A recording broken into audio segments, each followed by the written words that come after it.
What's up my Habesha people? ጤና ይስጥልኝ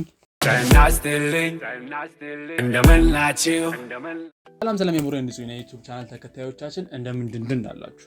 ዛሬም እንደተለመደው ሳምንቴን ጠብቄ ተከስቻለሁ። ባለፈው ሳምንት የለቀኩት ቪዲዮ ላይ ኮሜንት አላየሁ። የሚደብር ኮሜንት የለም ሲጀመር ኮሜንት የለም።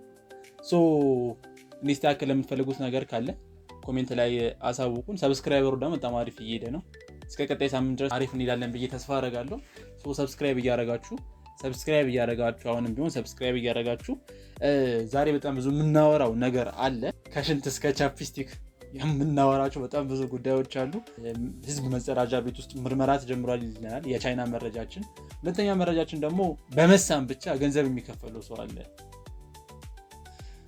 በመሳም ብቻ ገንዘብ የሚከፈለው ሰው አለ። ይሄን ስራ ብናገኝ አብያቲ ሐመሌ ስንቱን ያስመኘኛል።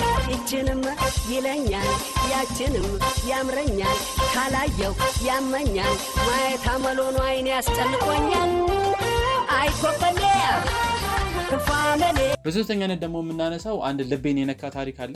እሱን ታሪክ አጋራችኋለሁ ማለት ነው። እናንተ ሰብስክራይብ አድርጉ፣ ላይክ አድርጉ። እመልሳለሁ።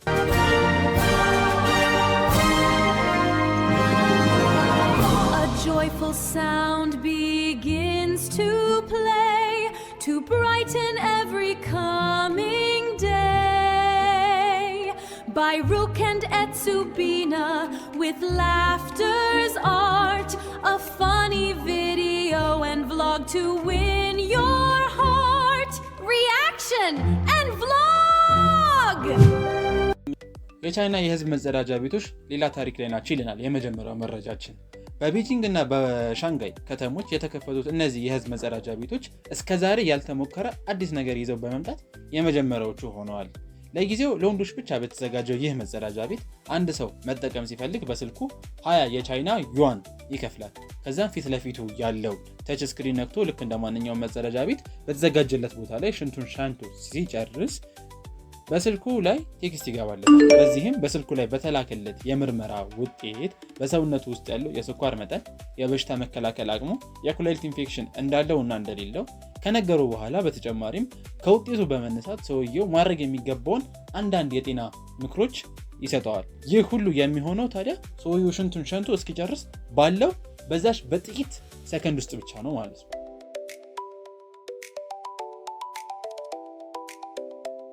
ወደ ሁለተኛው መረጃችን ደግሞ ስናልፍ በ1950ዎቹ ይህ ሰው አስቂ የሆነ የስራ ባለቤት ነበር ይለናል። ስራው ኢንተርናሽናል ሊፕስቲክ ሙከራ የሚደረግበት ሰው ነው። በየቀኑ ቁጭ ብሎ ብዙ ጊዜ እየተሳመ የሊፕስቲክ ጥራትና ቀለም ይሞከርበት ነበር። ወደ ዝርዝሩ ስንገባ በምስሉ ላይ የምትመለከቱት ሰው በ1950ዎቹ ውስጥ አስደሳች እና ልዩ የስራ ድርሻ ነበረው። ስራው በዓለም አቀፍ ደረጃ የሚታወቁ የሊፕስቲክ ብራንዶች ጥራትና ቀለም መሞከር ነበር። ይህ ለማድረግ በየቀኑ ይቀመጥ ነበር እና የተለያዩ ቀለሞች ያላቸው ሊፕስቲክ አይነቶች በተለያዩ የሴት ከንፈሮች አማካኝነት በፊቱና በራሱ ላይ ይስሙት ነበር። What? Bro, what are you talking about, man? እነዚህ ሙከራዎች ዓላማቸው የሊፕስቲኩ ምን ያህል ረጅም ጊዜ እንደሚቆይ ከሰው ቆዳ ጋር ሲገናኙ ምን አይነት ስሜት እንደሚፈጥሩ ጥሩ ለመገምገም ነበር። የሴቶቹ የከንፈር ቅርጽ እና መጠንም የሊፕስቲክ ሙከራ ውጤት ላይ ተጽዕኖ ስላለው የተለያየ ከንፈር ያላቸው ሴቶች በፈተናው ይሳተፉ ነበር። የዚህ ሙከራ ውጤት ኩባንያዎቹ የሊፕስቲካቸውን ጥራት እንዲያሻሽሉ እና ተጠቃሚዎቹ ፍላጎት የበለጠ እንዲያሟሉ ረድቷቸዋል። የዚህ ሰው ስራ በጊዜው በጣም የታወቀ እና አነጋጋሪ የነበረ ቢሆንም ሰዎች አስቂ አድርገው ይመለከቱት ነበር። ከዚህ ስራ ጋር ተያይዞ የተከሰቱ አስደሳች ክስተቶች አሉ ወይ ካልን መልሳችን አዎ ነው የሚሆነው። አንድ ቀን አንድ ኩባንያ አዲስ አይነት የሊፕስቲክ ምርት አምጥቶ ሲሞክር የሊፕስቲኩ ቀለም በጣም ጠንካራ በመሆኑ ከሰው ቆዳ ላይ በቀላሉ ሊወገድ አልቻለም ነበር። በዚህም ምክንያት ኩባንያው ለብዙ ሰዓታት የሊፕስቲኩን ቀለም ለማጥፋት መቸገሩን ዘግቧል። የሚገርመው ይህ ሁሉ ነገር ሲከሰት ግን የዚህ ሰው ስም አይታወቅም።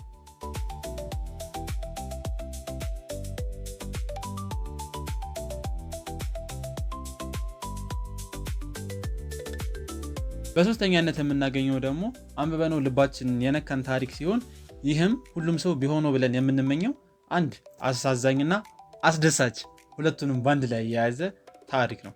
እናቱ ይህንን አሮጌ ብስክሌት ይዛ አትውጣ ብላ በተደጋጋሚ ነግረዋለች። ልክ ይህንን ስትለው እሺ ሌላ ገዢልኝ ይላታል። በዚህ ጊዜ አቅሟን ስለምታውቀው ዝም ትላለች። እሱም ብስክሌቱን ይዞ ይወጣል። አሁንም ያደረገው ይህንኑ ነው። ይህንን ፍሬኑ የማይሰራ አሮጌ ብስክሌት ይዞ በወጣ ቁጥር ወይ ከግንብ ጋር ወይ ከሌሎች ልጆች ብስክሌት ጋር ይጋጫል። ቢሆንም ማንም ጠይቆት አያውቅም። እድለኝነት። ዛሬ ግን ከቤቱ በቅርብ ርቀት እየነዳ ሳለ ቆሞ ከነበረ መኪና ጋር ተጋጨ። ዘመናዊ መኪና ውስጥ የነበረው ሰው ወጥቶ መኪናውን አየው። ቀለሙ ተጫጭሯል። ደንግጦ የቆመውን ልጅ ተመለከተ። ይቅርታ ሚስተር፣ ፍሬኑ አልሰራ ብሎኝ ነው እያለ ወደ ቤቱ ሮጠ። ሰውየውም ትንሽ ተከትሎት ተመለሰ። በማግስቱ የልጁ ቤት ተንኳኳ። የልጁ እናትም ከፈተች። ልጅሽን ፈልጌው ነበር አላት።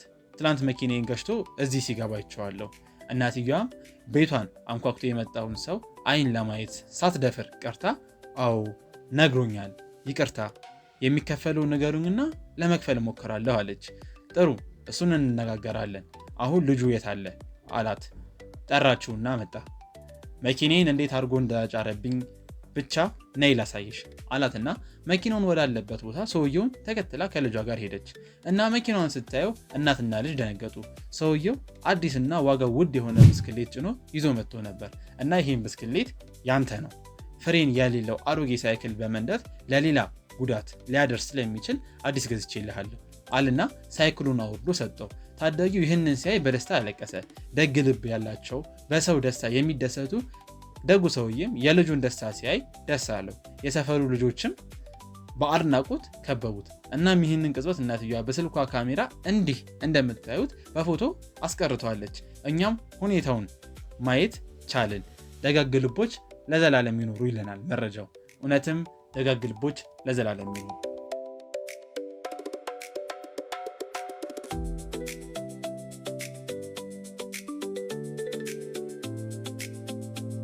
የዛሬ ማብቂያችን ደጋግ ልቦች ለዘላለም ይኖሩ ብለን ጨርሰናል። ላይክ አድርጉ፣ ሰብስክራይብ አድርጉ። መስተካከል አለበት ብላችሁ የምታስቡትን ነገር በኮሜንት ግለጹልን። ቀጣይ ሳምንት እስክንገናኝ ድረስ ባባይ ቻው።